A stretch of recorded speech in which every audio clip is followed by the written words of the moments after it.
Hello ladies and gents. Today we're doing more car maintenance. Actually, my wife's car had a somewhat of a breakdown when she was taking the kids out to an appointment.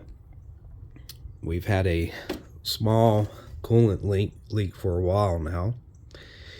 About every month or 2 months, we'd get below the minimum line. Need to fill it back up. Yeah, I think pretty common for these 2018 Atlases. And then, how many miles does it have on it? Yeah, about 83,000 miles. The leak finally reared itself up in a pretty drastic way, and it got a lot worse because what is actually was causing the small leak turned into a big leak, and it is coming from the water pump, which with a little bit of online sleuthing you find out they pretty much all fell around the 70 to upwards of 80,000 miles and start leaking. As a matter of fact, just driving this one underneath the overhang here on the shed, you know, pump pushing water. Well, so get my hand down here. You see how wet that is, as well as dirty. It was leaking a few seconds ago, slinging coolant everywhere. Most of this is water right now because I just, in order to track the leak, I filled it up with water. But we'll need to replace it with a good, 50-50 solution or whatever. But in order to do this repair, we've got several things that we need to accomplish. First thing I gotta do is loosen up the lug nuts for the wheels, jack this car up, take the wheel off. I'm gonna need to take off the bottom splash guard and this inner wheel well, this plastic trim that's in here. That should make the side of the motor visible for this 3.6 liter V6. And we can go from there to see what's next to remove in order to replace this water pump. Okay, so we got the fender wall, or whatever you want to call it, removed. Ooh, distracted by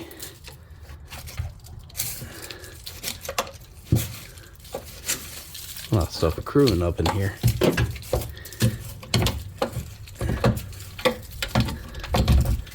Guess that doesn't come out in the wash. Anyways, we can now see the side of the motor we're concerned with. Okay. And let me get up underneath here. Okay. So there goes the water pump right here. As you can see, we don't have a whole lot of clearance. Here's the replacement part. So it's going to need to have enough room to come out, which means in order to get this out, we're going to have to drop the motor a bit. So in order to do that, I know that at least this guy and that bolt over on the opposite side, they're going to have to be loosened up, and this is going to have to come up right here, which means the motor's got to be supported. So what I've done is taking a jack stand and then a piece of wood to kind of support the oil pan, keep pressure on it. Also need to take off the serpentine belt. So I made a crude drawing of how the belt is around all the pulleys and etc. So I don't lose track of that. But this idler pulley right here, or tensioner pulley, is going to have to get loosened up for the belt to come off. I think I'll do the belt first, and then I'll worry about dropping the motor, and if there's anything else that needs to come out, I'll be sure to come back and annotate that. Serpentine belt came off pretty easy. Used a 5/8. Yeah, you know what that is. Anyways, to get around the nut on it, pull on it, get the belt out. As far as the other bits go, pretty simple bits. Your Torx bit is a what is this, T20, to remove all both the screws, and then there's three bigger ones, if not four, for the bottom panel right here. These right here, I don't remember what size I use for them, but not too hard. As far as lowering the motor goes, gotta remove this bolt here, these two here, and those two here, and that should loosen up this engine mount and allow the motor to drop freely. So what I'm going to do in order to get that accomplished is use a 1/2" driver for the side bolt, a 5/8 for this one right here, and then 18mm for these bigger ones sitting right here. Well, I actually needed to get the reservoir bottle out of the way, so disconnected the connector to it, and you got little pry tabs right here that you can get pressure on, and they'll come pretty much out of these sockets over here. But with that out of the way, this tube could get moved, and you can see all these. I did these two bolts last. These two first, that one third, second. These two third.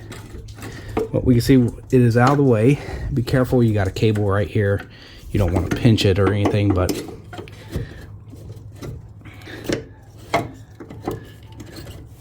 this is all freely movable and away from the block right now.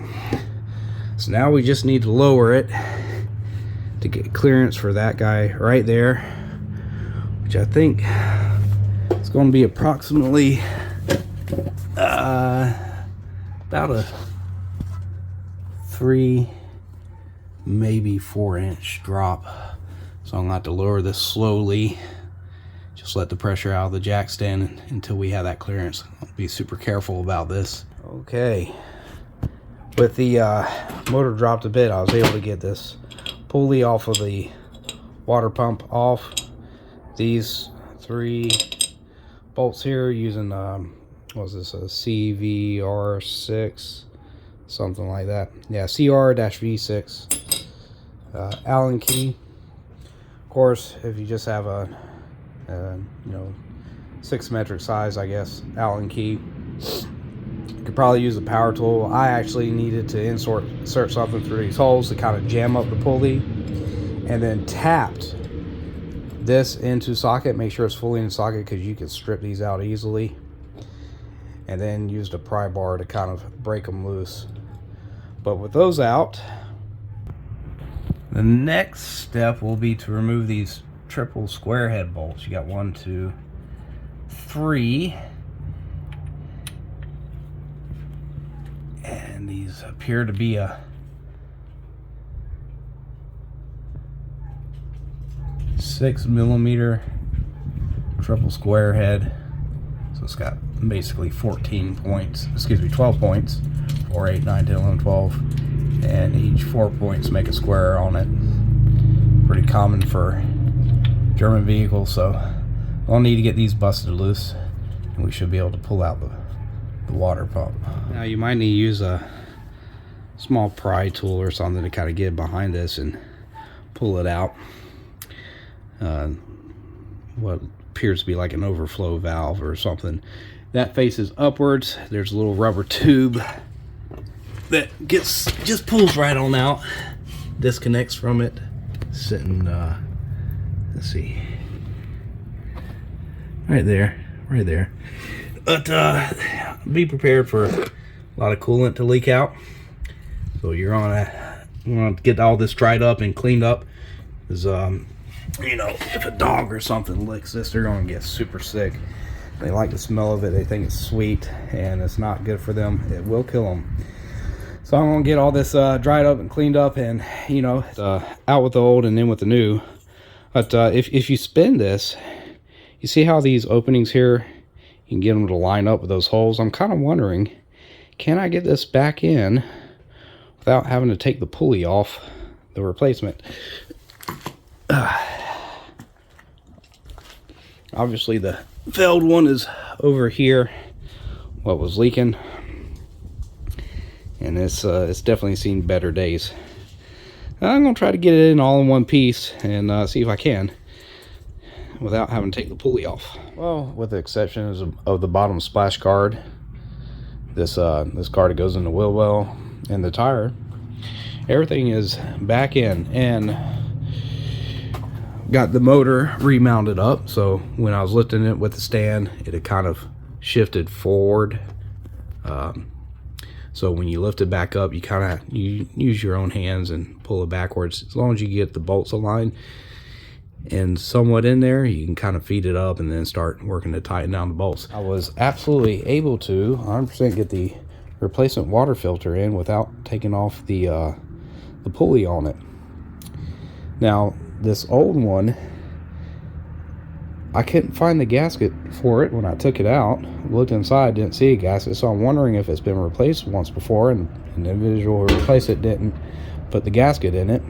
But where this lip is at, there should be a gasket, and your replacement will come with it. So make sure you get that in there. A couple other things I want to note. Pinching spots. Let me come around this way.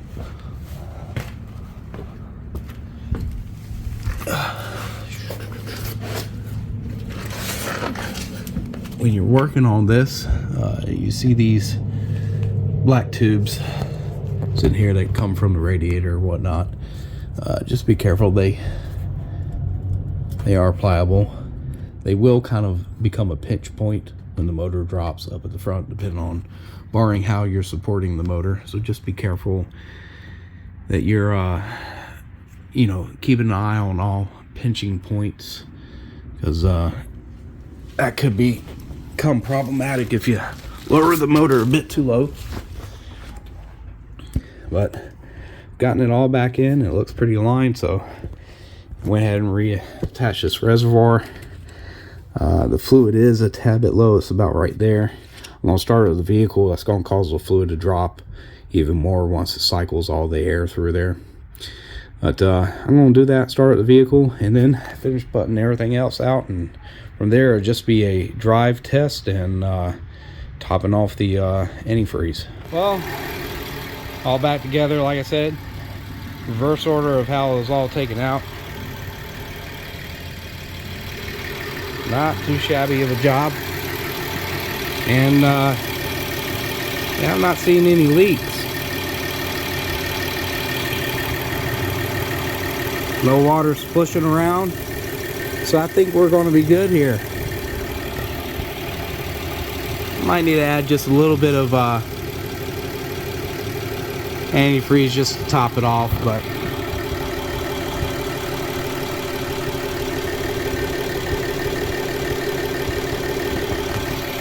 I think we're going to be good. I'm going to take it for a test drive, get the motor warmed up in it, see how it does. But otherwise, that's gonna be it for this video. I'll tell you, the one thing that's kind of driving me insane is that missing gasket on the old water pump that was taken out. I mean, I looked for it, and I mean, I looked inside the housing on the side of the motor and everything. Felt around as much as possible, looked to see if I dropped it. That's a complete mystery for me. Where did it go? That's the mystery. I have no clue. So I don't know where it went. Then the question is, was this replaced one time before? What do you think? And somebody left the gasket off, and could the leak cause a leak around the gasket, cause the corrosion or whatever that eventually wore down the inner seal from where it was leaking through the center? I don't know. I think it's highly improbable that that's what caused the ultimate failure, but who knows? You people who work on vehicles for a living. Tell me in comments, tell me what you think. Regardless, this has been Sean from Having Fun Repairs. Thanks for sticking out and watching this video with me. If you enjoyed this video, please give it a thumbs up. If you're new to this channel, please consider subscribing. As always, take care and goodbye.